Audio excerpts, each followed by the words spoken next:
చెప్తున్నాను కదా, only blood thinners ఒకటే వాడాల్సి ఉంటుంది. Otherwise most one month or 2 monthsలో they can resume all their activities unless they are physically unfit. ఫిజికల్గా అయితే అన్ని పనులు అన్నీ చేసుకోవచ్చు అండి, రొటీన్ వాళ్ళ పనులు చేయొచ్చు. If they are working like if they want to or they are doing a job అన్ని సరిగా చేయొచ్చు. బట్ ఓవర్ ఫిజికల్ యాక్టివిటీ జనరల్గా మనం రికమెండ్ చేయము. బట్ దే రొటీన్గా ఏదైతే వాళ్ళు పనితీరు ఏదైతే ప్రీవియస్గా జాబ్ చేస్తున్నారో ఏదైనా అవన్నీ ప్రాపర్గా లైఫ్ స్టైల్గా ఏదైతే జాబ్స్ కానీ ఏదో మీ recommend to go head to do their jobs. Driving కూడా చేసేవాళ్ళు డ్రైవింగ్ చేయొచ్చు, but not heavy driving or మధ్య మధ్యలో బ్రేక్స్ తీసుకొని చేయొచ్చు.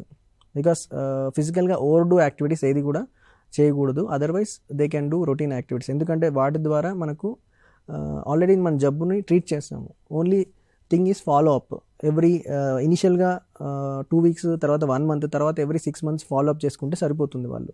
సో ఆ ఫాలో అప్ పీరియడ్లో మనకు మళ్ళీ ఆ కవాటంలో ఏమైనా ప్రాబ్లం ఉందా లేదా ఐడెంటిఫై చేయొచ్చు. అదర్వైజ్ పేషెంట్కి సిమ్టమ్స్ కూడా ఏమైనా మళ్ళీ రావచ్చు. ఐ మీన్ దమ్ము కానీ ఆయాసం కానీ ఇవన్నీ సిమ్టమ్స్ ఏమైనా వచ్చినప్పుడు కూడా వచ్చి కలవమని చెప్తాం.